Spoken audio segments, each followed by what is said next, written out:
Welcome to the 2026 Penn Memory Center Research Partner Thank You Lunch. This is our opportunity, the Penn Memory Center's opportunity, to thank you for your contributions to our research. And I am quite confident today that you're going to be able to conclude the same way I've been concluding over these last several months. We have made spectacular progress, and we really learned about that. And we owe you thanks for that, so thank you.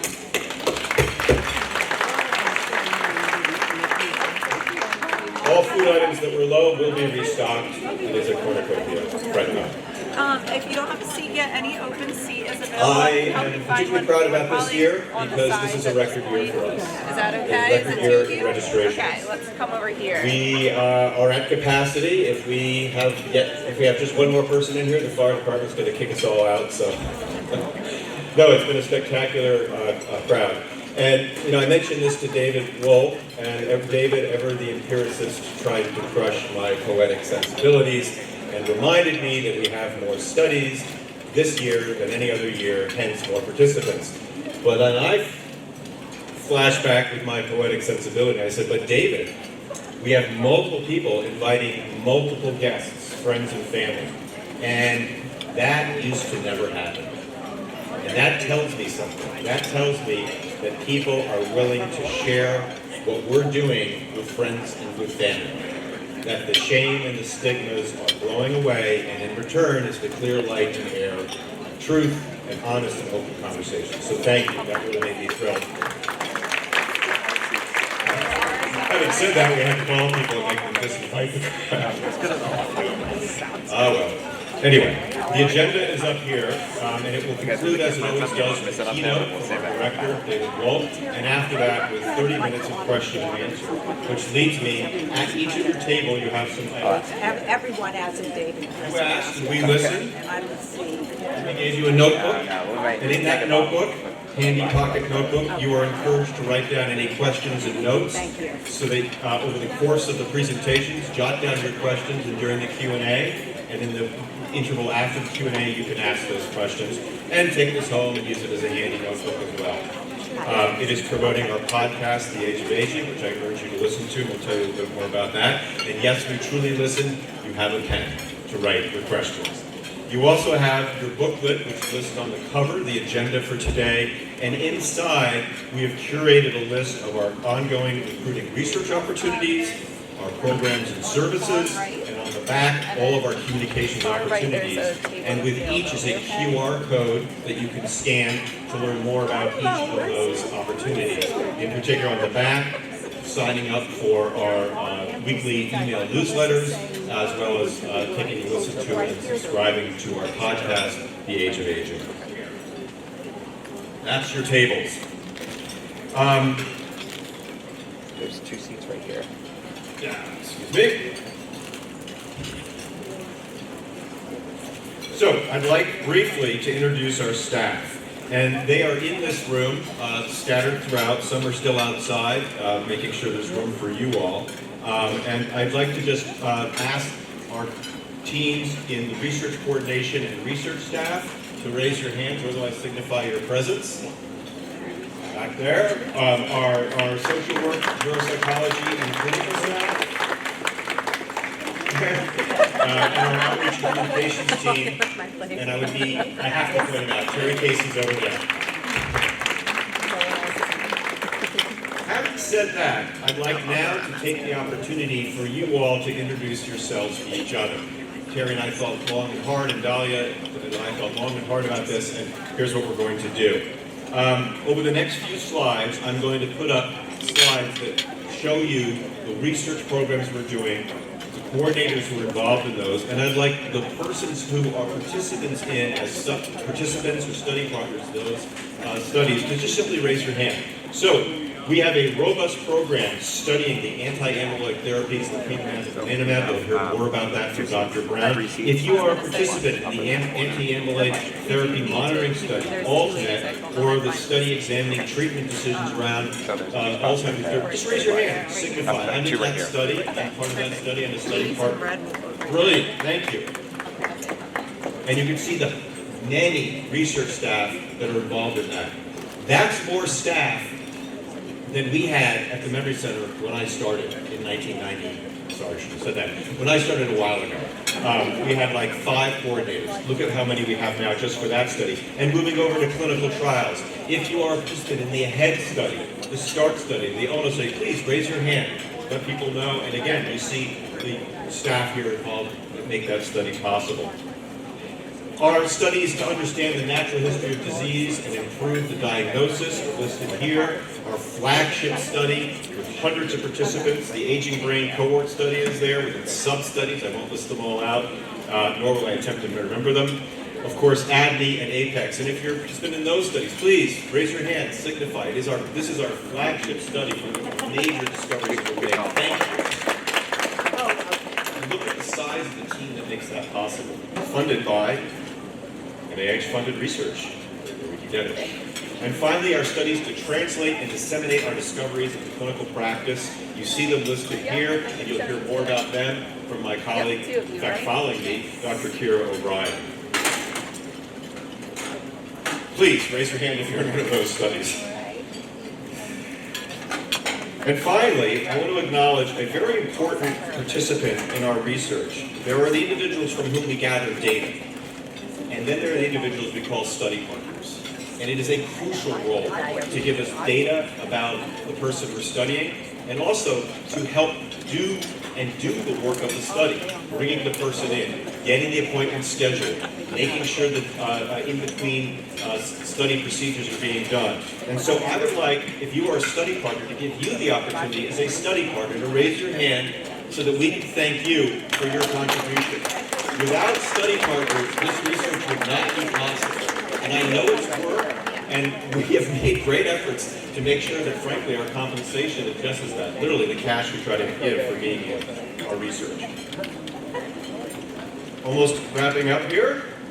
Now I'd like to celebrate some milestones. Our center was funded in the second cycle of centers in the early 1990s. We hope soon to hear that we're going to be refunded for another 5 years. We have therefore accumulated, strike that word. We have therefore had the honor of having individuals who have been with us for a number of years. And so now what I'd like to do, if you have been in our research for just the last year, raise your hand. I'm a newbie, I've been here for a year. Now what I'd like to do is, who's been in our studies for the last 5 years, for at least 5 years? Let's sell an auction, put your hands down. What about 10 years? All right, let's keep it up. 11, 12, 13, 14. 14 is our longest. You were over there. Oh, I saw 14. You're like, 15, 16. I think we have about 20 years. Stand up. You are one of our longest participants.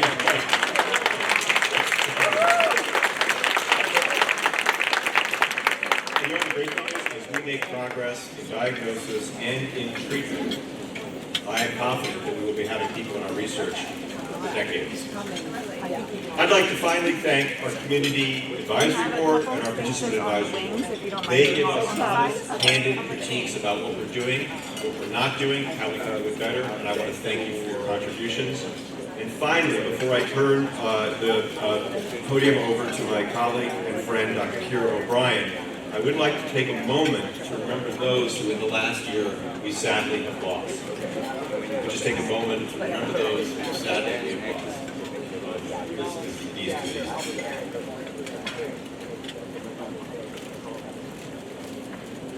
We miss them, and we know, and they know, that they will not be forgotten. Again, the food is being replenished, so feel free periodically to take a break, etc. And now let me ask my dear friend and colleague, Kyra O'Brien, to step up and begin our presentation. Dr. O'Brien.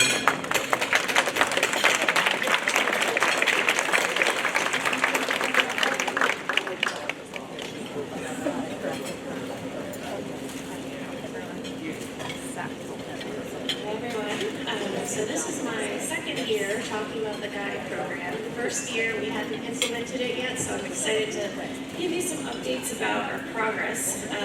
For those of you who don't know what the GUIDE program is, It is a test payment model through Medicare. So what that means is that they're trying a new way of paying for medical services for patients with dementia.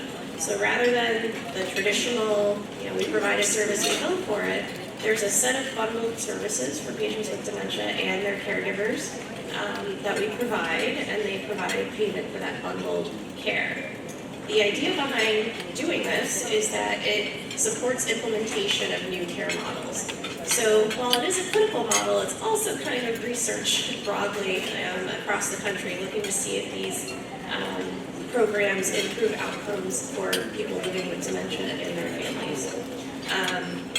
So this graphic up here, the text is too small, but essentially on the left side we see kind of what the state of dementia care was before Guide. So we have very fractured care, patients who are getting into all sorts of crises, caregivers who are not getting enough support, lots of hospitalizations, lots of caregiver stress, versus the experience under Guide, where this structure of support around the patient and the caregiver will hopefully prevent those crises from happening, make the caregiver feel supported, provide them with the education that they need to make sure that the patient gets proper care and also that the caregiver doesn't reach that burnout. So these are the 9 elements of Guide care delivery. And you'll see a lot of them really do revolve around the caregiver. So education, support, there's a respite benefit. So what that means is that Medicare will actually pay for in-home or adult daycare up to a cap each year of about $2,500. There's 24/7 access to a care team member. Families get a dedicated care navigator. So I'm sure many of you have interacted with our social work team. This is even more intensive support like the social work team provides. There's also a home safety assessment, so we partner with Penn Medicine at Home. They send out an occupational therapist or a physical therapist to assess what are the patient's needs, what can we do to help them complete their activities of daily living a little bit better, are there fall risks, how can we modify the home to make it safer. So this entire comprehensive care, it's documented into a written care plan. We share that with the patient, their caregiver, relevant doctors like their primary, so that everyone's on the same page and you don't have this fractured side of care. There's been some new data coming out about these models and their impacts on cost and quality of life. So in the light blue, they're looking at who is eligible for lecanemab or anti-amyloid therapy. So of the roughly 6.7 million people who have mild cognitive impairment and 3.4 million with mild dementia due to Alzheimer's disease, of those patients, only about 1 million would be eligible for anti-amyloid therapy. Versus, if you look at the entire group of individuals of roughly 6.5 million with dementia, all of those individuals would be eligible for this type of comprehensive care. So this is something that would benefit the patient population living with dementia broadly, not just individuals with Alzheimer's disease. When we look at costs and quality of life, obviously anti-amyloid therapies cost money. There's actually cost savings with comprehensive care, and that comes from reduced hospitalizations, reduced emergency department visits, and there's also a huge quality of life improvement, more so than we see with anti-amyloid therapies. So, not to say that anti-amyloid therapies aren't beneficial, but it's more to hammer home the point that you need this additional wraparound care to make sure that all the needs are met and that patients and families can thrive. So, in terms of the logistics for Guide, right now it's only for patients who have traditional Medicare. Now, we are exploring how to expand this type of care to people who do not have traditional Medicare, but for now, Medicare Parts A and B that's the program that Guide serves. You have to have a diagnosis of dementia, any cause of dementia, not just Alzheimer's disease. And you can't be in a long-term nursing home or be on hospice. These are the regional Guide participants. So Penn is actually the largest academic center running Guide in our area. It in New Jersey. Virtua is a pretty large program there. There's a couple of smaller programs in Delaware. Christiana Care has a program as well. And then in our area, Suburban Geriatrics is probably the largest program. We're actually talking to them about how can we partner to serve more patients. This is Penn Medicine's core guide team, so I'm the medical director. We have Meg Glasky and Nick Boyes as our program manager and administrator. Rachel Marks, who some of you may know, has been pulled away from the rest of the social work team to support our program. In the long term, we hope to integrate Guide with the Penn Memory Center at large, so that more of the social work team would be engaged in the program. The Care Navigator team, so right now we have two. Whitney Pollard is our first. She's absolutely wonderful. We just hired Roseanne on, so she will be starting to increase her patient load in the next few weeks. And then we have our dedicated admin coordinator, Celine. So I will say a lot goes into running this program, and we are still working out the kinks. But so far, we've actually enrolled 171 patients since July 1st. Our goal for the year was 200. We have 39 intake visits scheduled, so we definitely meet that goal. And you know, I mentioned it takes a lot of work, not just within the Penn Memory Center, but across Penn Medicine. And the goal of this program is really to extend the kind of intensive dementia care that the Penn Memory supplies across the health system. So there's no reason why someone who is seen in primary care should be deprived of these types of services because they can't get into the memory center for an appointment. So that's what we're trying to address here.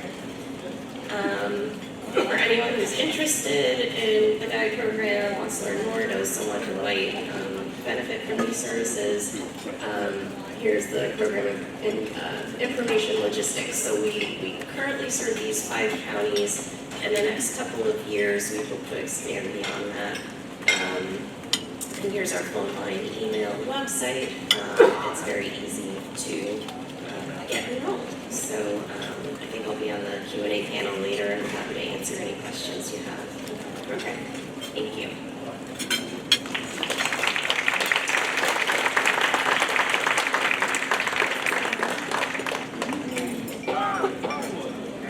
Thank you, Kyra. The Guide program is particularly exciting because it's a national effort made possible by the Center for Medicare and Medicaid Services, which is part of course, Medicare, which was created under the Affordable Care Act. And that provision, the Affordable Care Act, allowed Medicare to create this program and test it out for 7 years. If we didn't have the Affordable Care Act, we would never have had that center. We would never have this program offered throughout the nation.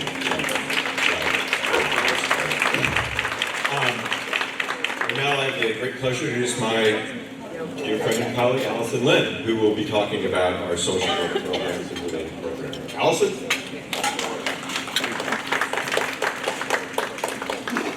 Good morning, everyone. It's good to see lots of new faces, lots of faces I've known for quite some time. I'm going to give a brief overview of our department. And the thing I want to emphasize the most is that you all are working really hard right now. And you're doing so a lot of the time in isolation. And I want to let you know that our team sees you. We see how hard you're working. We see what a good job you're doing. So thank you. This is our team. There's me. I'm the director of social work. I think many of you, if you've interacted with our team, have probably met with either Leah Fine, who's our associate director, or Jen Nguyen, who's our newer social worker as of about 2 years ago. We also have our second social work fellow. Her name is Katrina Hertz, and she is providing brief treatment psychotherapy for both people with cognitive impairment and their care partners. So that means up to 6 to 8 weeks of free psychotherapy. And then we have Meg Glasky, who you also saw on the other slide as she spans the Guide program and our social work team. And Meg oversees our programming. The bread and butter of the work we do is a one-on-one consult with a social worker, and I'm actually going to go out of my own order and say that you don't need to be in crisis to ask us for help. Often people come to us and say, I need help, but I don't really know what kind of help I need, or I don't know if there's really anything we can improve on. I would say there's always something to be done. Even if we can't solve a problem in totality, there's always a little bit of leeway that we have to improve quality of life. So please don't wait until it's an emergency, until it's a crisis to reach out. We are happy to be here for you at any part in your disease trajectory. This is a free service for anyone who's a patient at the Penn Memory Center or anyone who's a research participant at the Penn Memory Center. And my team's goal is to support you in whatever way would be helpful. So some examples of that, but this is not an exhaustive list, includes helping you understand a diagnosis that you've been given, helping you understand your disease, coping with emotions related to your diagnosis or a loved one's diagnosis, building your confidence as a caregiver or a care partner, feeling like you know what you're doing, you got this. Assistance with understanding and managing different symptoms of dementia. So we help people change things about their environment, change things about the way they communicate with each other that can help ease tension, reduce conflict, and make life a lot easier for everyone. This is a big one. We help folks navigate family conflict. I'm sure no one here has any of that. So we provide mediation services. We help extended families talk through different options in caregiving. And we refer to local resources. So we refer to things like adult day centers, occupational or physical therapies, and all other kinds of supportive therapies. Again, this is a non-exhaustive list. So we like to tell people that we are sort of your go-to person in between your research visit or in between your visit with your neurologist or geriatrician or psychiatrist. And you can either reach out to us directly, so my contact information will be at the end of this, or you can ask your study coordinator to put you in touch. Again, I just want to emphasize this. Don't wait till you're in crisis, please. We also run supportive programming. So I divided these up just for the ease of the presentation into two categories. This is supportive programming for care partners or caregivers, if you identify that way, of people living with MCI and dementia. We have open monthly support groups. Those are all held on Zoom right now, and they are sort of rolling admission. Some of them are specialty groups. So for example, Leah Fine leads a support group that is specialized for adult children, caring for a parent. We also have a grief group. About 3 to 4 times a year, my colleague Rachel Marks and I co-lead our 6-week Caring for the Caregiver class, where we give you sort of the A to Z in understanding neurodegenerative disorders and how to care for people living with them. We have a great peer mentorship program called the Caring Collective, where we peer veteran or more experienced or former caregivers with people who are newer to caring for someone with a dementia diagnosis, to provide that kind of peer one-on-one support that differs a little bit from the social worky language that you might hear when you come to my office. We have brief supportive therapy with Katrina that I mentioned before, and this is a really good option for people who realize that this diagnosis or caring for someone with this diagnosis has stirred up a lot of kind of subterranean stuff, for lack of a better word, under the surface. Old wounds, old conflicts. And we know that when people go through times of intense grief and very strong emotion, it tends to stir up other times that they've gone through intense grief and other strong emotions. And then we have our Empowering Caregivers lecture series, which we just invited Dr. Wolk, just did our last one for the session. I have a screenshot here of a really excellent one with Barry Jacobs and Julia Mayer, who just came out with a new book through AARP called The Caregiving, should have written the book name down before I got up here, but the authors are Barry Jacobs and Julia Mayer, and we have our whole back catalog, our whole library of about 3 to 4 years of these videos up on our website at pennmemorycenter.org. Go to Programs and Services. We also have therapeutic and social programming for people who are living with mild cognitive impairment and dementia. Our kind of token program is the Memory Cafe, which is once monthly, usually now at Ralston House, now that we're back there. It's on a Friday from 10 to 12, and we have coffee and conversation, and then usually some kind of performance. It's very casual. The next cafe, and our last one for the season, is coming up on May 15th and is being done in partnership with John Hines Wildlife Refuge. It's going to be a birding event. I will be there. I've done this before. It's going to be very fun. The facilitator walks you through using birding as a form of mindfulness. We have Creative Expressions Through Music, which is our partnership with the world-renowned Curtis Institute of Music. This is a program that we run 2 times a year in partnership with master's level students in entrepreneurship at Curtis. And they lead very low pressure, easy to follow musical exercises that are appropriate for anyone of any musical background or lack thereof. We have a cognitive comedy group, which is on Zoom right now. That group is a group where folks can learn tenets of improv comedy, do improv comedy games, and really just sort of relax and meet other people, again, in a low pressure and low stress environment.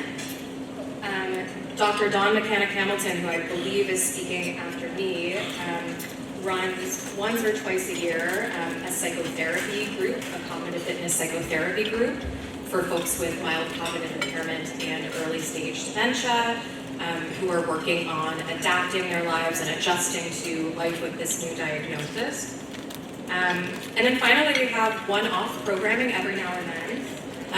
So right now, what I'm really excited about is we have a patient's daughter who approached us about a new program she wanted to run called Nature in the Moment. She works at Pennypack Ecological Restoration Trust in the Huntingdon Valley. And she's going to be leading a sort of pilot program, if you will, on May 13th from 11 to 12:15. It will be outside, there will be walking. I'm not exactly sure what else it entails besides that, but we will be experiencing mindfulness in nature in some capacity. And I invite you all to join us for that. I think it's going to be really fun, and if this is a success, we'll put this again in the fall. For more information, this is my direct contact information. It's also always available on our website. And we announce new program offerings and changes via our mailing list. So this is probably like one of a million plugs you'll get today for the mailing list. But that is the best way to find out about new things that we're announcing and new programs we're developing. So thank you for having me. Without further ado, okay, thank you. And again, thank you to you. Thank you so much, Alison. Let me take a moment to remind you, each of you at your plate has a knife and fork. You have this brochure. Okay, and if you open it, on page 3 is programs and services. So all the programs and services that Alison presented are listed here, and a QR code here to go access them and learn more about them. If you have any struggle with the QR code, by all means just grab one of the staff and we can help out with the link there. Okay? In addition, you have the phone number and email for contact. So everything that was described there is on this page 3. And that's yours to take away. And we have other copies if you want one more copy, for example. I would also ask you to turn to page 4, which is Stay Connected, the last page, because if you're not signed up for Insight, which is our bi-weekly newsletter, and The Age of Aging, which is our podcast's newsletter, you won't be informed about these various programming, and if you're not signed up for The Age of Aging, you won't have the opportunity of hearing Alison and Lynn in our recent episode on ambiguous loss, where she was a guest host with Terry Casey talking about ambiguous loss. So take a close look and peruse at your leisure, the programs and services, and also the Stay Connected information. Let me just say personally, professionally, recently I saw a patient with mild cognitive impairment who had biomarker-based diagnostics that confirmed both amyloid and tau, and will be pursuing therapy with anti-amyloid therapy. So that truly, a year ago, would not have had that kind of encounter because of my ability to diagnose in great detail. And what made me so impressed was that that patient told me, as they are struggling with this diagnosis and coming to terms with it and making plans, they had the opportunity to receive care from Katrina, the social worker that was mentioned by Alison, and that individual has been helping them come to terms with, make sense of, and make plans for with that diagnosis. And to me, that sort of summed it all up about the progress we've made. Myself, diagnostically, in terms of the precision, I was able to tell her about what was causing her annoying cognitive problems, and then therapeutically, the ability to offer treatment with a medication that can slow the disease, and offer treatment with a human that can help her make sense of and live with the disease. And that to me is our vision of the future that you heard laid out also by Kyra, with the delivery of services and supports throughout the healthcare system. So let me now pivot to the, thank you. It is stunning. The word revolution is overused. Everyone's study is revolutionary, just like every kid's an honor student. But truly, I can say, as the oldest guy at the Memory Center, because I am, all right, that what has happened in the last few years is revolutionary in terms of the delivery of diagnostics, therapeutics, and care. And it gives me great hope for the future. Next, I'd like to now introduce my friend and colleague at the Penn Memory Center, Dr. Dawn Mechanic-Hamilton, who will be talking to you about the future of no more pencil and paper cognitive testing. Hola, huzzah! Digital detection of cognition and function. So Dawn, please.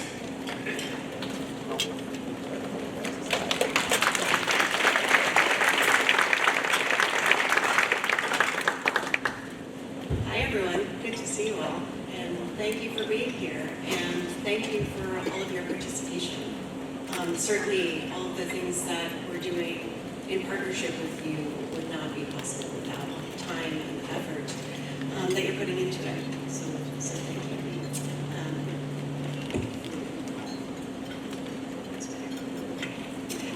So we're not going to get rid of paper and pencil testing completely right now. But what I'm here to talk to you about today is sort of what we've been doing to really look at what technologies would be helpful in detecting cognitive change and functional change. There's lots of technology out there. It's not all going to be helpful or all be useful or usable. So we want to try to figure out what is going to be both useful and usable for being able to identify early cognitive change, be able to monitor as things change. So there are some ways in which technology can be really helpful, right? If we can do remote testing, that may help us reduce some barriers to clinical care, to participation in research. It can reduce financial barriers and time barriers. It can also help connect patients and clinicians and care partners at a distance when we're not able to be there in person. Certainly shouldn't take over and replace those things, but maybe can augment that kind of care. And digital technologies collecting data via computers or phones or tablets can also allow us to collect more data over time. So usually when you come into the clinic, you have one session where you come in, we do paper and pencil testing. Maybe the night before you got a really bad night's sleep, or something's going on in your life that may have impacted your performance in some way. But we get one shot at that. Digital testing can allow us to collect data over more time, maybe at home or more time in the clinic. And that can give us a better idea of whether or not, yeah, there truly is a change that we're seeing. And that's a consistent change. That's a reliable thing that we can measure. So these kinds of digital technologies can help with that. So there are a lot of different approaches. I'm going to talk about a few of the approaches that we're using in several different studies at the center. We are doing remote assessment, so via video, we'll talk about that. There are ways where you can just take those paper and pencil tests and move them over to something like a tablet. There's other data that you can get from completing a test. So say you're drawing a clock. I imagine many people here have drawn a clock when you've come into the clinic. So if you draw a clock with a pencil, we can take a look at what that looks like at the end. Or I can watch you do it and see kind of what your approach is. But if you use a digital pen, it can also collect a lot of information about your motor function and the way in which you're approaching it. That can give us sort of additional data or metadata that can be helpful. We also can use things like smartwatches or other wearables to collect information. Some people may like that, some people may not, and I think all of this should be done in a way that is matching with your interests and your need or want to engage with this kind of data collection, but that is an option, and that is something that can give us more information. We can also gamify tests, right? The tests that you come in and do aren't always the most exciting. They may not be really engaging, and so we can make them a little bit more engaging, so maybe people will be more willing or wanting to do them, so that we can have a better monitoring of how people are doing over time. And then computer-assisted digitizing can also help bring some tests that might be in the lab into the clinic a little bit more easily. So we're going to talk about a few different studies that we're doing here that many of you may have been involved with. So the first one is VCOG. So the most important thing maybe on this page is the highlight of VCOG. So you come in each year and you do an annual visit, and we do your testing in person. Some of you may have asked, well, can we also do it via video this year and in a couple of years? And so we are partnered with 11 other centers to do this work. So all across the country, this study is happening. And what we're really wanting to know is the information reliable when you're doing these tests at home, just the same as when you're in person? And we're seeing some good data coming out of this. It's not over yet. We're still finishing up data collection, so we'll see more of this in the next year. But what we're also looking at is, are people willing to do it? Is it okay for you when you're doing this kind of testing at home? And for the majority of individuals, those with and without cognitive impairment, they're saying the setup's relatively easy, it was pretty convenient. Some people prefer it or have no preference, could go either way, and it's pretty valid. And so while there may be a small group of people who this may not be appropriate for, and we may need to see that person in the clinic, there may be many people who this would be a good option for collecting data in between, say, early visits or being able to reduce that burden for care and research. Another study that's going on, this is happening within the FTD Center, and Dr. Rhodes is leading this, is a digital smartwatch study. So there are lots of things, lots of variables that we don't necessarily collect when people are doing cognitive testing or when we're having conversations with individuals who are experiencing cognitive change. And what she's looking at is those physical responses that people may have. Changes in your heart rate, in your temperature, in other physical markers, and looking to see if we can use those to identify these kinds of changes and monitor people over time to better understand cognitive change and behavior change. This is a large study that's going on, and you can see the multidisciplinary group at the bottom. So this is a good example of how some of the data that we collect at our annual visits are being used to really translate into primary care settings. And so at your yearly visit, if you do those yearly visits and you do cognitive testing, sometimes we may ask if we can do audio recording. And so those audio recordings are helpful for many reasons. It helps to make sure that all of the scoring is correct and we get everything down correctly, but it also can look at different aspects of language that we don't get just from a score. So if you, recite a story back to us, as we ask you to do in those visits, we'll mark off what you got, those individual words, but the way in which we speak, and there are many variables in our speech that can be helpful in identifying different aspects of cognition. And so this group is taking that data and using that to build models so that they can better understand that and then use that information in a setting like primary care. Okay. last study that I'll talk about is one that we've been doing for a few years, and it's the MCAP, Mobile Cognitive Assessment Performance Platform. And this is an app that we've created that has several different cognitive tests. Hopefully they're more engaging. That was the idea, to kind of gamify them, make them more interesting, make it so that people would be interested in doing those tasks over time. And we've collected information, we've collected data from individuals who are using our phone that we give them at home. So taking a phone home, playing these games.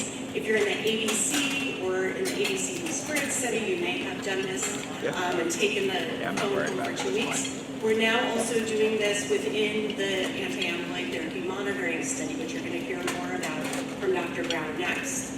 But I'm talking about this aspect of it.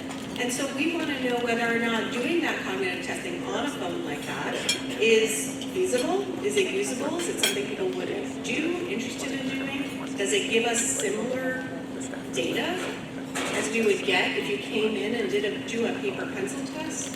And can we monitor change over time? So I'll just briefly show you the tasks. So the idea of these tasks is to test an area of thinking, but make it more interesting. So our memory task is sort of based on that memory concentration game that you may have played as a kid, or maybe other folks in your family have played. That's their first one. We have what's called our brick drop task, which takes a task which really measures processing speed, how fast can you do something, and your ability to kind of put on the brakes in your brain. And combines that with something like Tetris, which people have probably seen or played at some point. And the last one is one where we're looking at processing speed and executive functioning and gamifying that. So these 3 tasks are in an app, and we're sending them home with folks. And this is a slide with lots of stuff on it. Dr. Brown's going to talk about many of the other aspects that are not circled. But the important thing to know here is we're giving these phones out to individuals who are getting anti-amyloid therapies. And we're asking people, can you use it at home for several months? And then bring it back to us. And so this is our team who's doing a lot of that data collection. And what we're seeing is that both individuals who have used the phone in the ABC study and in the newer ATM study are using it, which is really the main question first, right? If you don't want to use it, if you're not going to collect the data, it's not going to be very useful for anyone. So people are using it. For the ATM study, people are using it on average about 20 times over those 3 months. And most people are playing extra, which to me shows that people are interested and willing and feeling okay about it. So that was kind of our first question. And then we also want to know whether or not it's too hard, too easy, how does it feel to play it? And the majority of people feel like it's okay. For those who have cognitive symptoms, it feels a little bit harder, as we would expect. For those without, a little bit easier, but for the majority of people, they're feeling like it's kind of in the right area of not too hard and not too easy. And over 70% in both groups have told us that they would prefer this phone testing to that in-person paper and pencil testing if that's an option. So again, not everyone. So there may be many people who would still want to, come in for testing. But we're seeing that people are willing to do it, which is an important first step. The next thing that I mentioned we wanted to know is, does the data look similar on the phone for the tasks that we're interested in as it does on those paper and pencil tasks? And this is just an example of one of the tasks. And we see a pretty good relationship between those two things. So the data that we collect in person and the data that we collect on the phone. And then we want to see, well, are we seeing differences in groups of people who have some impairment and people who don't have some impairment? So this is, you can see the difference in the colors here, red and blue. And we see that people who are having more impairment, we are having more difficulty on these tests too. We want to be able to see those differences. And we see differences in performance over time that we still need to understand better. We're looking at people over time more, both folks who don't have impairment and also also individuals who are in the ATM study, continuing to collect that data over time so that we can get a better sense of things like response to treatment, or if there are complications from treatment, to see if we can pick up on those changes with these kinds of tests. So that's sort of still the work that we're trying to do. So we're seeing, people are generally engaged in doing these cognitive tests on a phone. Pretty high usability for it, pretty reliable results, and some of the preliminary results, so we're getting similar data from in-person and on the phone, which is what we want to see. So we know lots and lots of people are using mobile technology. It's out there. Not everyone is going to prefer it or want to use it, but we want to know, for those who are willing to use it, is it reliable? Can we use it? And is it going to give us good data? And it seems like in many cases we're seeing that. So we're excited to be able to use it when we can for the right people in order to decrease barriers to both clinical care and research, and think that it gives us some added value. And with that, I'll say thank you, and thanks so much for coming and your attention.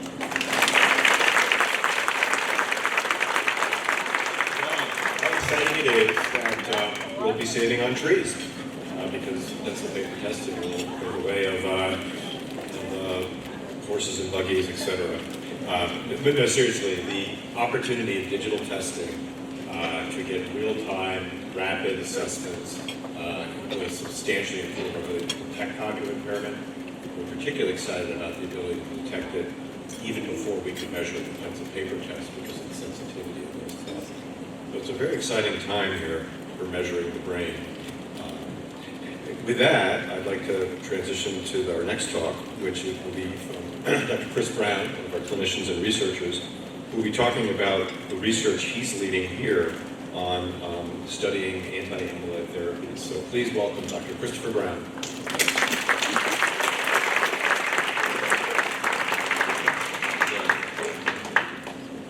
All right. Well, good to see everybody today. So I'm going to talk to you about the work that we're doing in these new therapeutics that are now available for Alzheimer's. So as many of you know, back in 2023, treatment of Alzheimer's really did have a drastic change with the positive results from 2 clinical trials, lecanemab and donanemab, which showed that they had a slowing of clinical decline in people who got these treatments compared to the placebo groups. And based on that data, both of these drugs got full FDA approval in 2023 and 2024, respectively. And so we developed here our amyloid targeted therapy program, which has been led by Sanjeev Vaishnavi and Megha Tudiello, who have really overseen the development and growth of that program since we infused the first individual back in November of 2023. We've seen pretty significant increase in this program and now have over 475 individuals just at the Penn Memory Center who are receiving these therapies. We're seeing similar side effect rates, including the main one that we care about, something called amyloid-related imaging abnormalities, or ARIA, that you hear about a lot related to these therapies. But fortunately, we're seeing not as much of the severe forms of those side effects. So in clinical practice, we've been able to somewhat take the lessons we learned from those clinical trials and deliver these medications with that knowledge in a safer way. And as we now have people who are coming to the end of those treatments, we are seeing what we hope to see, which is significant reductions in that protein that builds up in the brain in Alzheimer's, amyloid. And so these are all really exciting things to be able to see, but we have a lot left to learn about these therapies. So one of the challenges is in the trials, there's a placebo group. We're looking at a group level. We can tell that people are slowed down compared to where they would have been. But in clinical practice, we only have one of you. We don't have 2 of you, one on treatment and one not. And it's really hard to know, is the drug causing the clinical progression to be slow, or is that just how you were going to progress anyway? As you'll see in Dr. Wolk's talk, there's a lot of variability in how people progress with this disease. And so we want to try to figure out how we can better assess this at the individual level. And then once we can we predict who is going to respond to these therapies as well as who's at higher risk of developing side effects, to get more to that precision medicine-based approach to both identifying who's a good candidate as well as monitoring response to therapies. So to do that, we developed the anti-amyloid therapy monitoring study, which I co-lead with Dr. Wolk and Dr. Hamilton. And the goal of this study is to pair a lot of research activities with the clinical parts of getting these treatments. So as many of you in the room know, individuals who are on these treatments receive an infusion every 2 or 4 weeks. So they come in, they have an IV placed, and they get this medicine infused. And so in people who are participating in the study, we have them collect a little bit of blood before the infusion starts every 4 weeks at those visits. We also are able to collect DNA from those blood samples.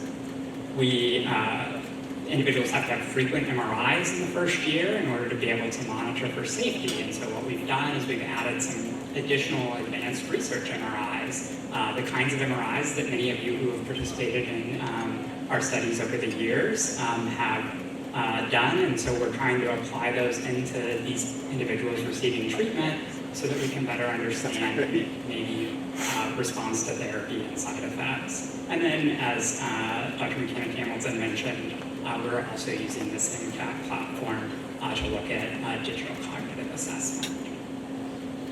So that's a lot of things we're trying to do on top of the clinical care, and that requires a big team. So there's a lot of individuals involved from our project management and coordinator side that really make this project work. A truly fantastic team that many of you have gotten to interact with. And then we also partner with our colleagues in radiology, as well as had a huge partnership and buy-in from the infusion center to collect those blood samples for us, as well as let us spend time in their space with you all collecting additional data. And so with the work of the individuals that you see on the screen, they've really grown this program over the 2 years, a little under 2 years that we've been up and running, to the point that we now have 176 people participating in this program in under 2 years. 64 who are doing that advanced digital testing, and 46 getting those advanced MRIs. So what that translates to is that we've already curated over 600 MRIs, 205 of those advanced sessions, and more than 1,200 plasma samples. So in that short time, we've acquired a lot of data. And so you all probably would like to know what we're learning with all of the data that you guys have provided. And so last year we had the opportunity to present some early results at the Alzheimer's Association International Conference, the big conference for researchers in the field. And we looked at 2 markers that we know change with Alzheimer's disease. Marker that a lot of you have heard a lot about, called p-tau217, that measures both amyloid and tau in the brain, as well as a protein called GFAP, which is a measure of inflammation that goes up when amyloid is present. And in the normal course of Alzheimer's disease, these proteins go up. But what we see is that after 3 months of treatment, these proteins are overall declining. Although, as you can tell on the graph here, that there's a lot of variability in how much people are changing in those first 3 months. In addition to looking at those proteins, we took some models that we developed in our observational studies that you guys have been participating in for many years, up to 20 years, and try to understand and get that model of where do we expect somebody to be if they weren't on treatment. And so we can take a model like that, and the open circles on this graph are where we would have thought somebody would be after a time period, and then the closed circles are where they actually ended up. When we compare that predicted level of progression, where higher numbers are progressing faster, to where they actually progressed, what we saw in this early study is that, similar to the clinical trials, we're seeing people are not progressing as much as we would have expected when they're on these therapies, which is really encouraging, although you can see there's still quite a bit of variation in who's progressing more or less than we would expect. So this work was actually picked up by Al's form in their write-up of the conference, and really focusing on kind of the first glimmers of hope around efficacy of lecanemab in the real world. But what we also want to know is do some more exploratory work in this and not look at proteins necessarily that we know change in Alzheimer's disease, but use something called proteomics to look at a bunch of different proteins across different pathways. And what we've done here more recently, and that we'll be sharing at that AAIC conference this upcoming July, is that a lot of proteins are decreasing or increasing in the first 3 months that people are on these therapies. And many of those are things that are not necessarily traditionally related to Alzheimer's disease at all. They're things related to inflammation, to the health of synapses, those connections and communication nodes in the brain, as well as to other diseases. And so we can see a lot of these proteins changing. We want to know, does that mean anything? And what we can do is we can look at what proteins change with these therapies that actually predict how quickly somebody is going to progress with the disease. And so all of these proteins, the more they go down with treatment, the slower that individuals show cognitive change over the time that they're on therapy.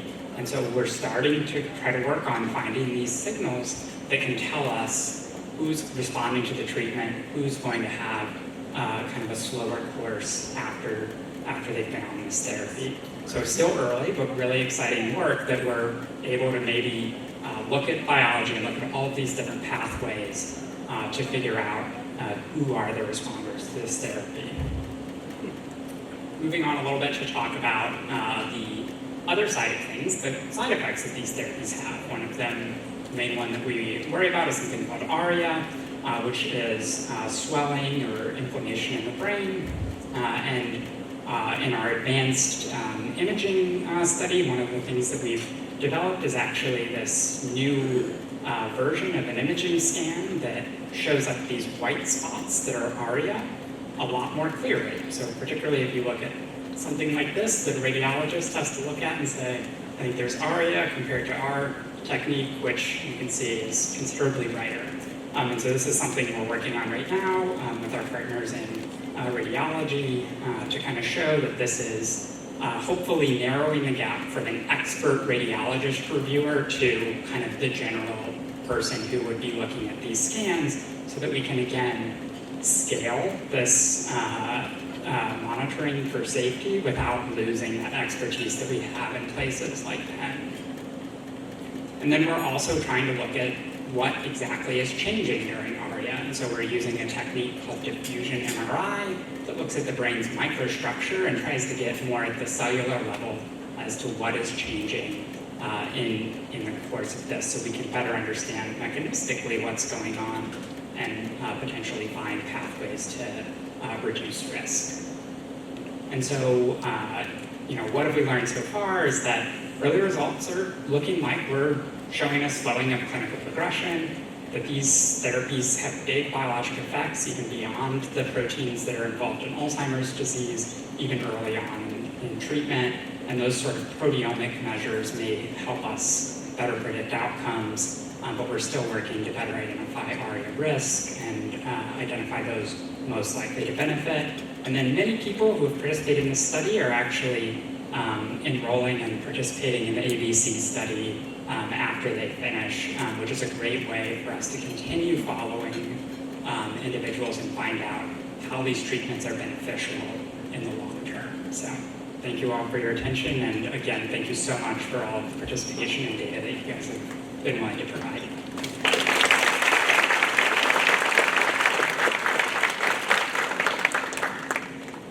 It is truly exciting, the work we're doing, not just simply adverse prescribing for treatment, but studying so that we can better understand who's benefiting, who's experiencing risks.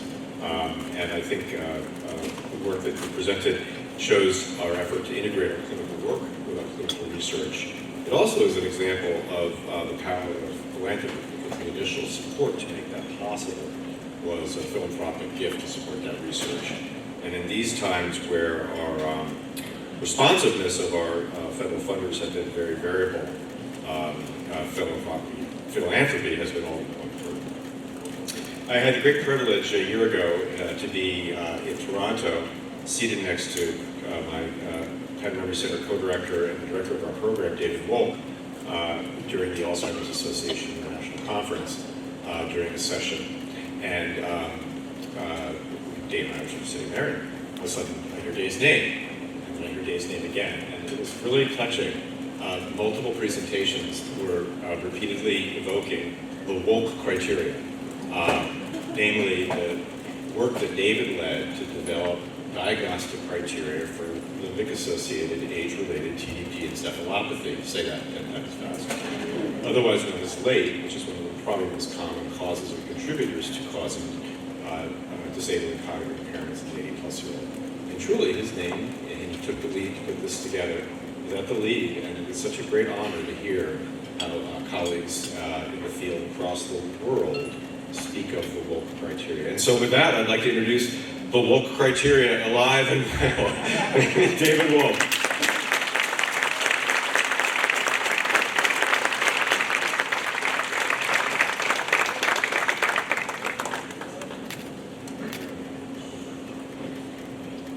Right.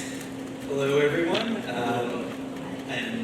With that introduction of the Wolk criteria, it's a big effort from a number of different people, and we'll talk a little bit about that. It is always so great to be here for these thank you lunches. Get to see a lot of people that I've known over the years here, that have participated in studies, seen people that I don't know, but I know their names because I see a lot of the names come up for our various studies as well in our longitudinal cohort. And so it's, again, just an absolute pleasure to be here today with you all.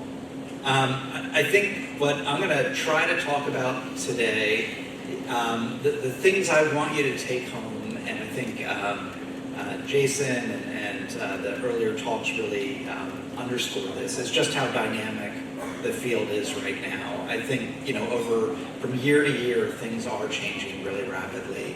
And, giving this talk 5 years ago, we would try to play up what's happened or what's changed. And 10 years ago, we would try to play up what's happened and changed. And it's just accelerating dramatically. Those years are long gone, and we're just in this really inflection point within the field. The other thing I want to express and have as a take-home is that Penn has really been, and our center here at the Memory Center and our Alzheimer Center has really been at the leading edge of a lot of that work. And it takes a really big team. It takes, I'll try to put some of the investigators up as I talk about some of the data we have. That's part of the team, but all of you are really part of the team as well, because we really can't do research without people volunteering to do research. And this is a field that requires people to volunteer lots of time and effort to be involved in our research studies. And so we are incredibly grateful for all that you do to make this move forward. And so when we talk about how dynamic the field is, we share in that effort. And so everyone here should feel proud about that participation. And a final thing that I really want you all to get out of this talk, because I'll be presenting data that is related to it, is really the value of brain donation. It's one of the greatest gifts that we have in this research field, and it has made a really big impact. And I'll show you some data here that, again, kind of underscores that. All right, so I'm going to start off with a little bit of a primer and a little bit of background. Some of this I talked about last year, so if you have a great memory of last year, you can play on your phones, play Candy Crush or whatever game you like, Brick, Drop. But we'll kind of go through this. And the primer is, the two main pathologies of Alzheimer's disease, just to remind you all, are amyloid plaques and tau tangles. Amyloid is kind of outside of cells in the brain and forms these plaques. And tangles are made up of a protein called tau, which are actually in the cells of the brain, the neurons of the brain. And it turns out amyloid likely starts to occur earlier in the course of the disease, maybe 20 years before people have symptoms, but tau starts to accrue much more closely in line when people have symptoms. So you get your tangles once people start to get symptoms, and that relates to injury to the brain. And so both proteins are important, but have sort of potentially different roles. Fortunately, and based on work done here, we now have tracers that we can detect amyloid and tau in the brain in not exactly the same way, but in a similar way to how a pathologist used to be able to detect it when they looked at tissue under a microscope. And so that in of itself is really an amazing accomplishment. And actually, Chris Clark, who used to run the Memory Center many years ago, was heavily involved in the approval of the first amyloid tracer. And so there's a lot of history here at the center. So as Dr. Brown just showed, there are now these amazing anti-amyloid therapies. Amazing in that one of the things that they very clearly do is reduce amyloid in the brain. They're very effective at doing that. And so this is just a figure from both of the studies that show on treatment there's a reduction in amyloid levels relative to people who don't receive treatment. And I know that the numbers aren't necessarily things that you all are familiar with, but the reality is this is like a really dramatic reduction, such that by the time people completed the trials with both drugs, around 3/4 of people no longer had what would be called a positive amyloid scan, that basically it looked like a normal amyloid PET scan. And this is actually a patient in our center, this image here of someone with a positive amyloid PET, that after 18 months of treatment, the sort of dark parts around the outside of the brain are gone, and it looks no different to a radiologist than someone who's completely normal in terms of the PET scan. And that is a remarkable thing. But as I often have said, it's great, but what everyone cares about is what does it do to symptoms?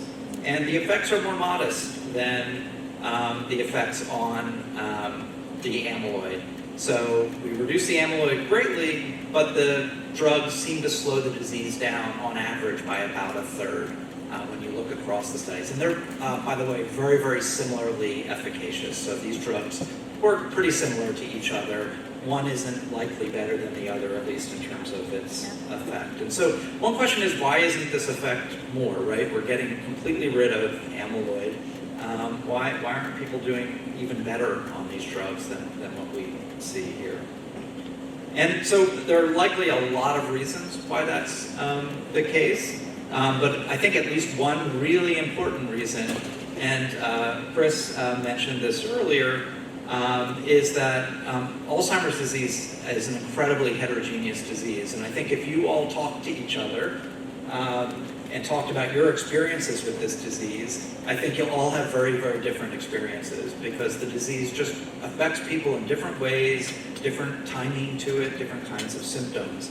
And one example of it is this really nice figure from a study where each of these lines, this is called a spaghetti plot, so if you like pasta, this is the plot for you. But basically each line reflects an individual person over 2 years, and it's their change on a measure that your score goes up if you're doing worse over time.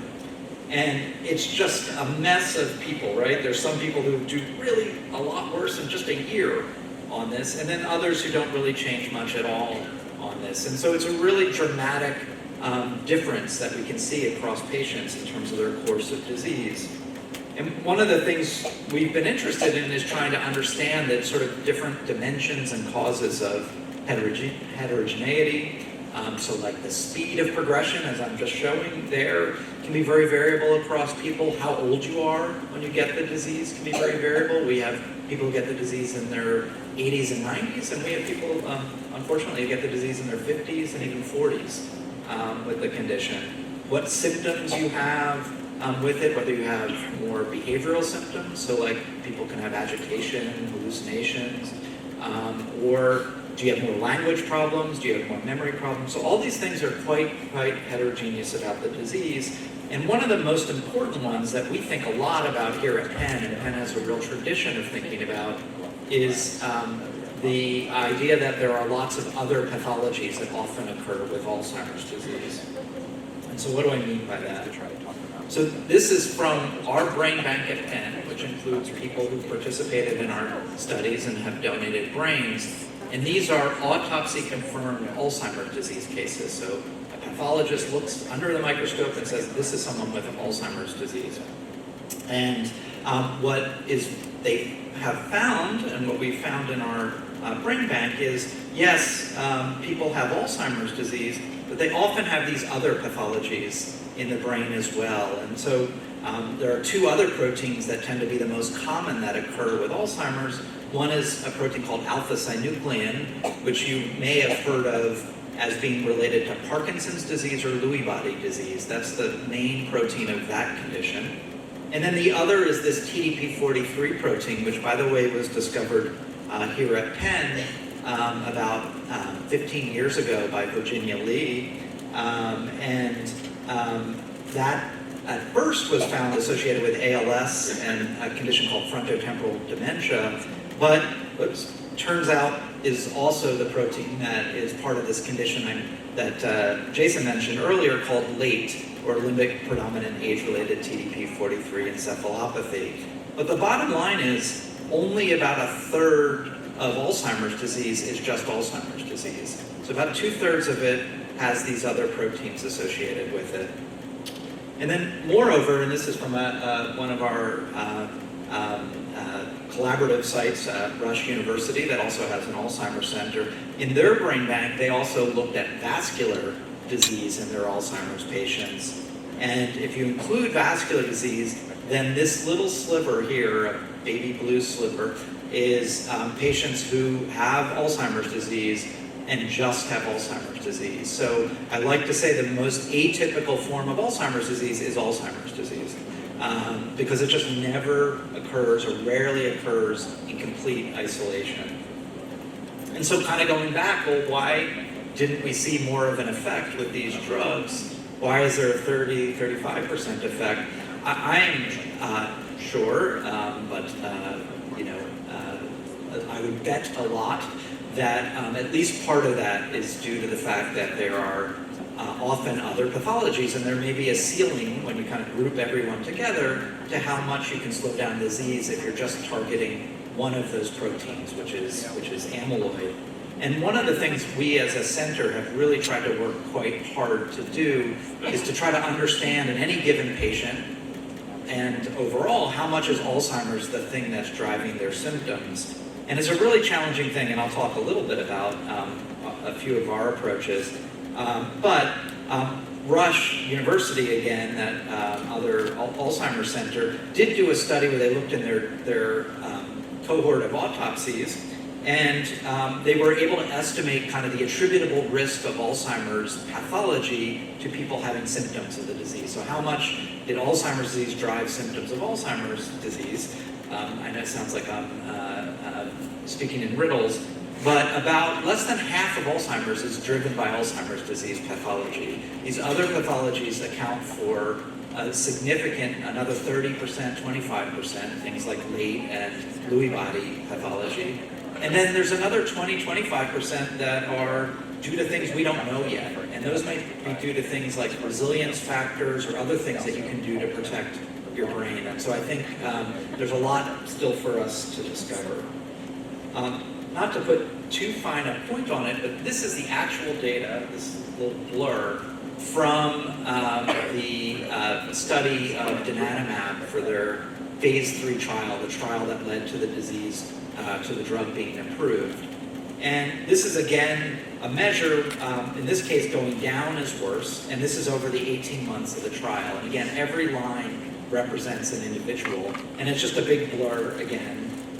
But I used AI, ChatGPT, to pick out 3 lines in this mess.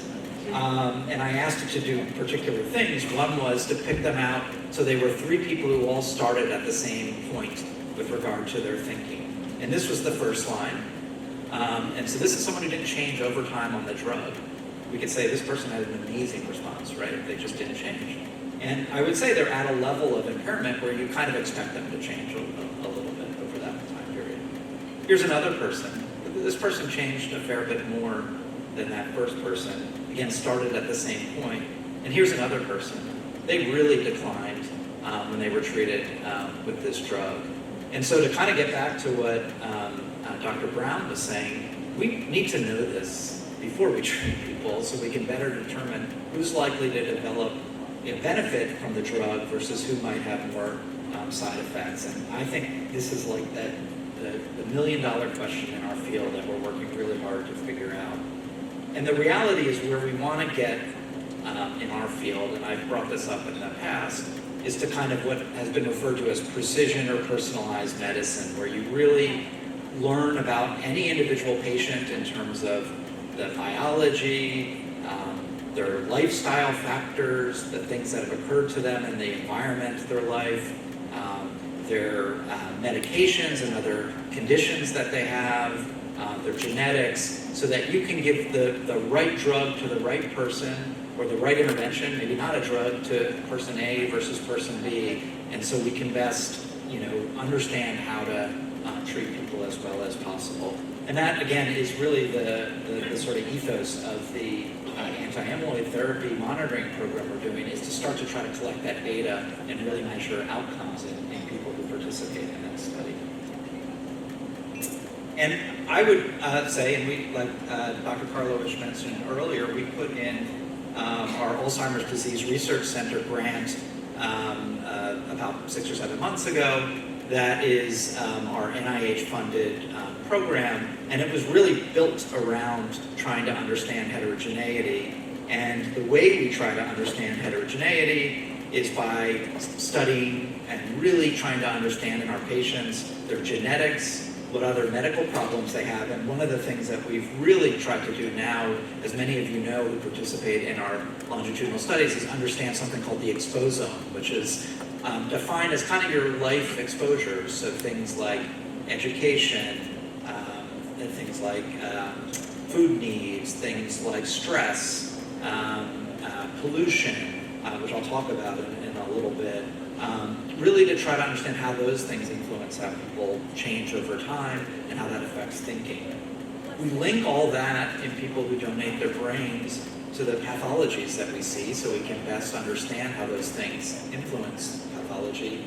And then we measure that pathology in living patients through a variety of different measures, from anything from cognitive testing, which can be paper and pencil or digital, to blood now, which is really a revolution in our field because we can detect a lot of the biology in blood as opposed to needing to get tissue or spinal fluid, and then also imaging.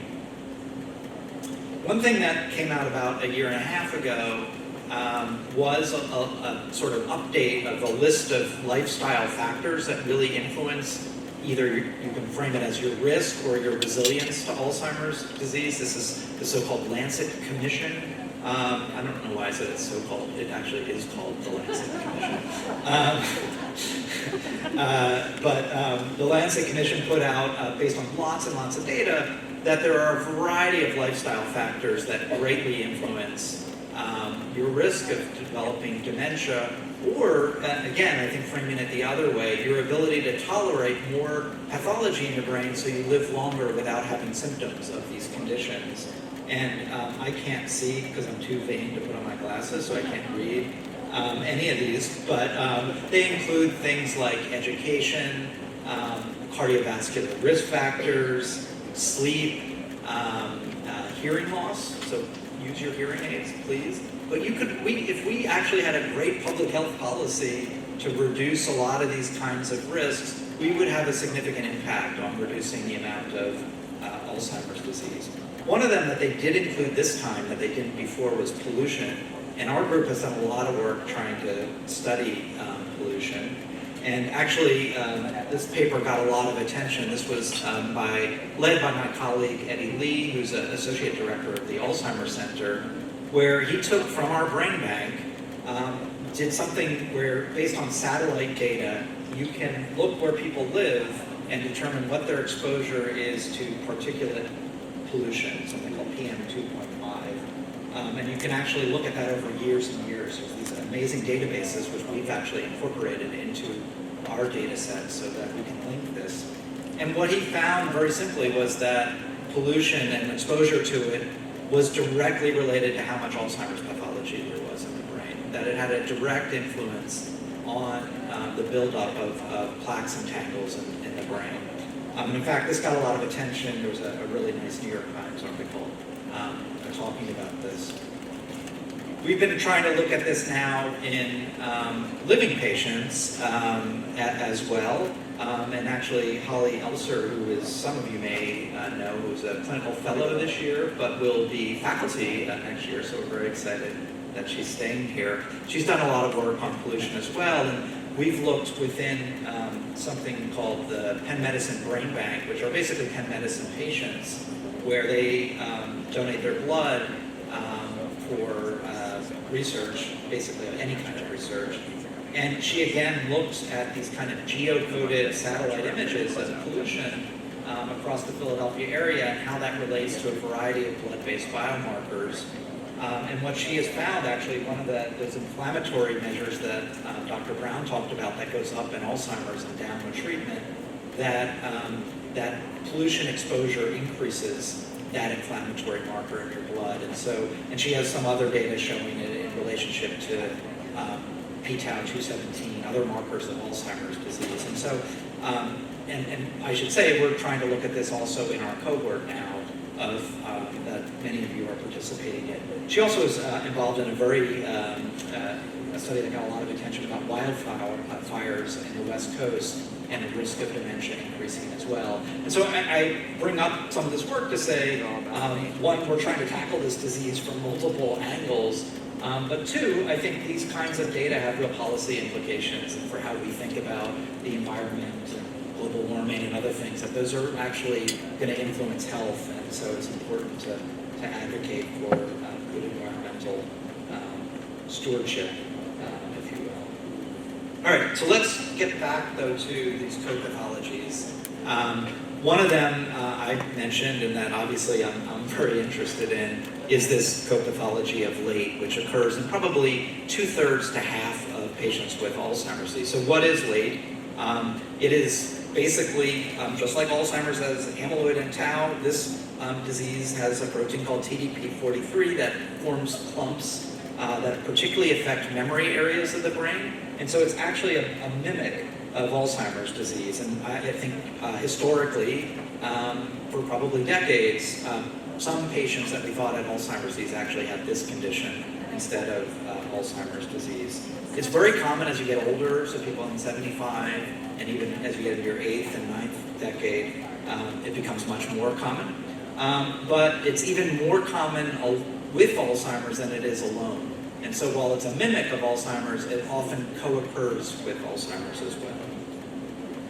And so, as Jason kindly mentioned, we did come up with clinical criteria for how to detect late clinically in patients just last year. I think we can do very well when we're trying to distinguish between Alzheimer's and late. I think we don't do as well when we're trying to determine in someone with Alzheimer's, do you also have late? And the reason why that's really, really important is that this is late alone in terms of decline over time. So this line, the further down you go, the worse you perform over time. This is Alzheimer's disease alone. But then when the two are together, people have a much more aggressive form of the disease. And so this is something we really need to know about in patients to better understand how to treat them. So the two combined is a more problematic condition in some ways. And so how can we start to think about detecting co-pathologies? Also, how can we think about how we can find patients who are more resilient to pathology? Well, this kind of goes back to tau again. So tau I mentioned earlier, while amyloid's earlier, tau's more directly related to the injury in the brain. And so this is from an image from a study that was done where the brighter the areas are, the redder, hotter they are, the more tau there is in the brain. And then this is looking at atrophy over time. And there's really a high correspondence between the two. And I just put this in, the point is that tau really predicts what kind of injury you're going to have in the brain. And so if we want to think how much is Alzheimer's causing symptoms, tau can help us because we have a sort of sense of how much tau should cause injury in the brain. And the way we've sort of thought about this is we could come up with, in lots of patients and participants here, if we look at various tau levels, so this axis here, the more tau you have, the higher up you are, and we can look at brain cortical thickness, so how thick the sort of gray area of your brain is, with more thinning going down, there's a relationship between tau and how much thinning you have in the brain, how much injury there is in the brain.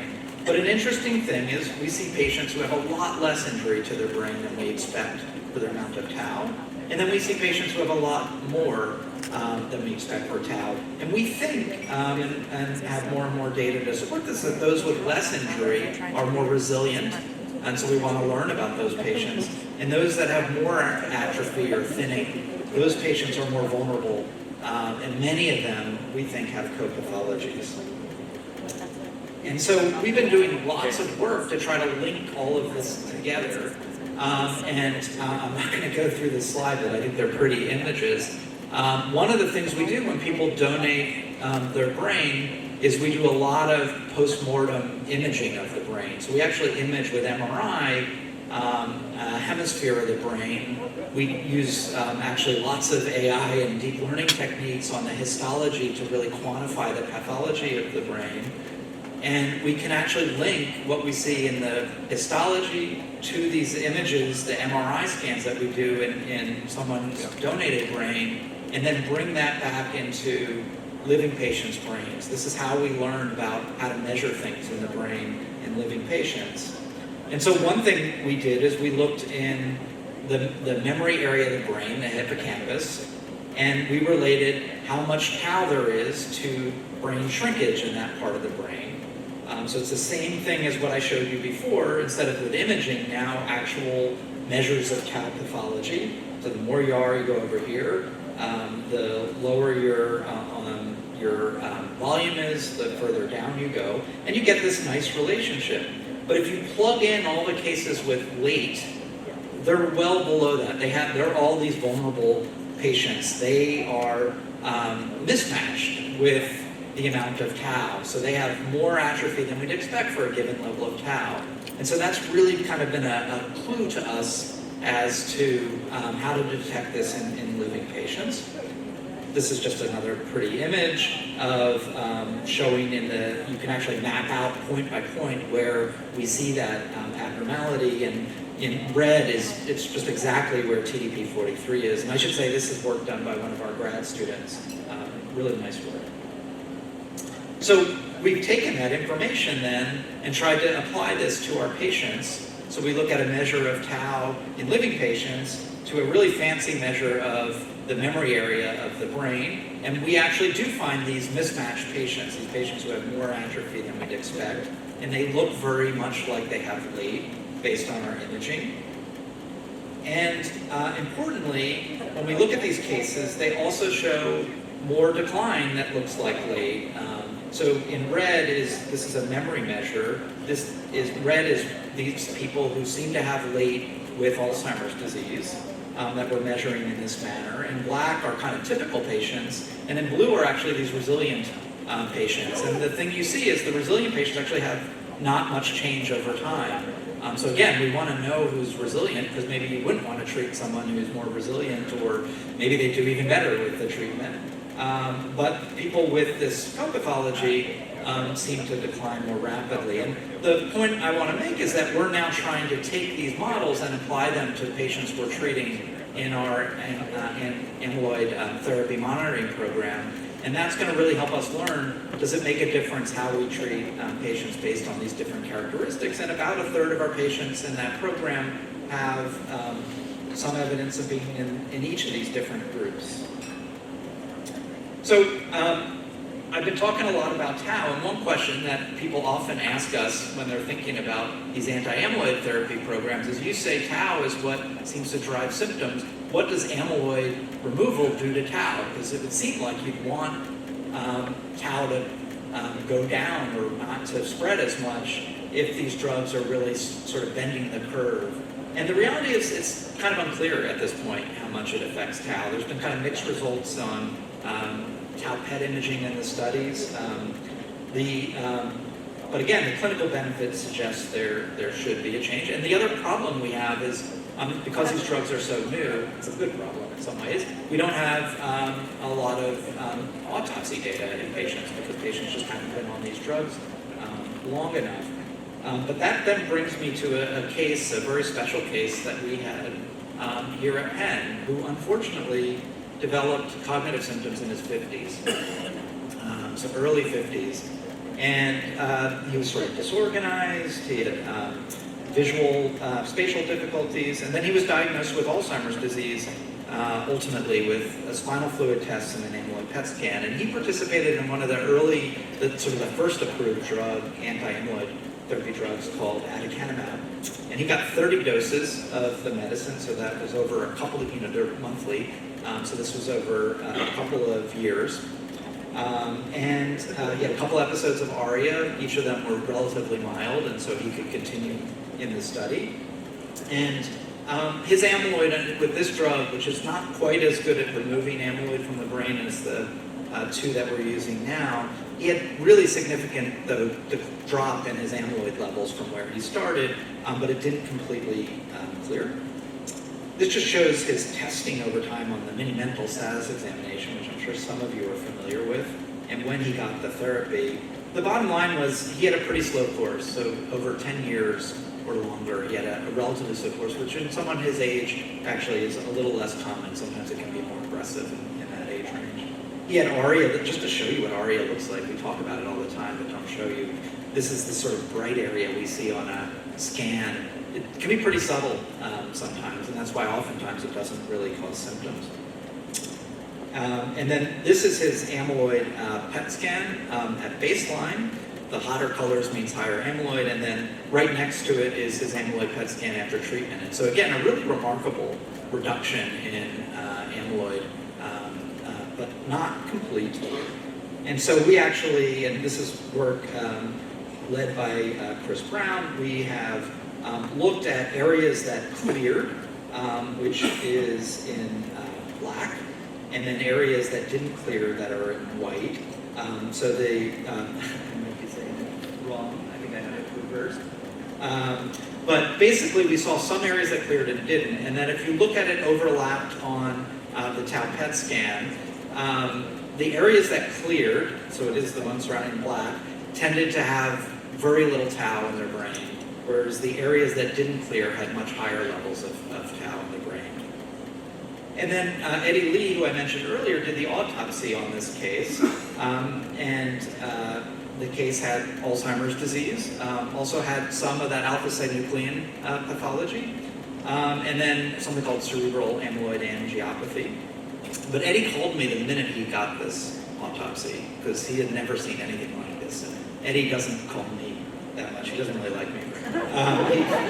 He does. But he was just floored by what he saw. And what he saw was that there were these sort of areas, and you'll sort of have to take my word for it, because you can kind of see here, but there are areas that stain for amyloid right next to areas that don't have amyloid in the brain, that it completely cleared amyloid. And just like on that tau PET scan, this is now tau, the areas that cleared amyloid had no tau in them, whereas the areas that didn't completely clear amyloid had tau remaining. And I'm not going to go through the image here, but the other really remarkable thing is other sort of downstream effects of this pathology also were different. In the areas that cleared tau, there wasn't really any inflammation. It looked like normal tissue. And then in the areas that didn't clear, there was much more evidence of inflammatory processes in the brain. And then one of the things that we have, because he participated in our longitudinal study, is we had lots of MRI on him. So we could look at what happened to his brain. And actually, in the uncleared areas, he showed the typical atrophy that we see over time. But in the cleared areas, he showed very little atrophy over time, suggesting that this was really having a downstream effect on what was going on in his brain. And we compared this to sort of typical Alzheimer's patients, and again, it seemed like we were really protecting his brain in the areas that cleared amyloid. And I think this data is some of the most compelling data that we have had as a field that is really important to remove amyloid completely when we give these drugs to patients. And it's part of why that's sort of a criteria for whether we stop or switch to a kind of maintenance therapy on these drugs. But I find this this particular case incredibly compelling, but it also just shows you how a single individual participating in our research can have a really big impact on the field. And his wife talks about how this would have just tickled him pink that if he had knew that his brain was having this kind of impact. All right, I know I'm going over, so I'm gonna finish up. As we've talked about earlier, other things we're doing here, we've got lots of clinical trials. The START trial, which is targeting synapses, ahead, which is trying to treat people before they have any symptoms, which I think is based on the data that we're seeing, that removing amyloid before you get a lot of tau in your brain is likely a very good strategy. ONO is a genetics sort of targeting study, and then there are a number of trials that are coming up in our center, led by Dr. Vaishnavi, something called the Alzheimer's Tau Platform, which is going to combine an amyloid and a tau targeting drug in unimpaired and mild cognitive impairment patients. An ARIA study for controlling blood pressure to see if that has an influence. And then there are actually some really exciting genetic trials coming up that are trying to target tau by reducing the production of tau in the brain. I should also note there's a lot of discovery going on here at Penn to try to develop treatments that target different aspects of the disease. We were fortunate enough to get a very large grant from the Delaware County Foundation to, through the Penn Institute on Aging, which I co-direct, to create these sort of therapeutic accelerator projects where we're supporting work looking at small molecules that try to break up the these sort of clumps of proteins.